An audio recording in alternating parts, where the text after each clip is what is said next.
বিশ্বনবী মসজিদে নববীতে নামাজ পড়ছেন, তিনি আল্লাহু আকবার বলে নামাজ শুরু করলেন, কেরাত করলেন, রুকু করলেন।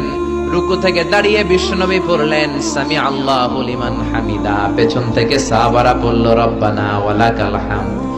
এক সাহাবী বাড়িয়ে অতিরিক্ত বললেন হামদান কাসীরান তাইয়িবান মুবারাকান ফি।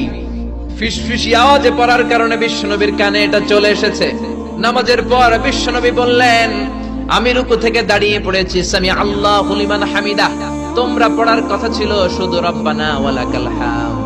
কে যেন একজন ফিসফিস আওয়াজে পড়েছো হামদান কাসীরান তাইয়িবান মুবারাকান ফি। কে পড়েছো? দাঁড়াও। কোন সাহাবী দাঁড়ায় না ভয়ে। বিশ্বনবী অভয় দিয়ে বললেন কিছু বলবো না। কে পড়েছো? দাঁড়াও। এক সাহাবী দাঁড়িয়ে বললেন ও নবী আমি পড়েছি। বিশ্বনবী বললেন এটা তো আমি শিখাই নাই, কই পাইলা, কেন পড়ছো? সাহাবী বলে নবী গো, আল্লাহর তাসবিহ অল্প পড়লে আমার পোষায় না, এই জন্য আমি একটু বাড়িয়ে পড়েছি। আল্লাহু আকবার। বিশ্বনবী বললেন ভয় পেও না, বিচলিত হয় না। নামাজরত অবস্থায় আমি দেখেছি বিদআউ ওয়া সালাসুনা মালায়েকা, 30 জনেরও বেশি ফেরেশতা তোমার এই অতিরিক্ত তাসবিহর সওয়াবটা কে লিখে লিখে আল্লাহর দরবারে পৌঁছে দিতে পারে, তারা আকাশের মধ্যে কে আগে নিয়ে যেতে পারে প্রতিযোগিতা করছিল।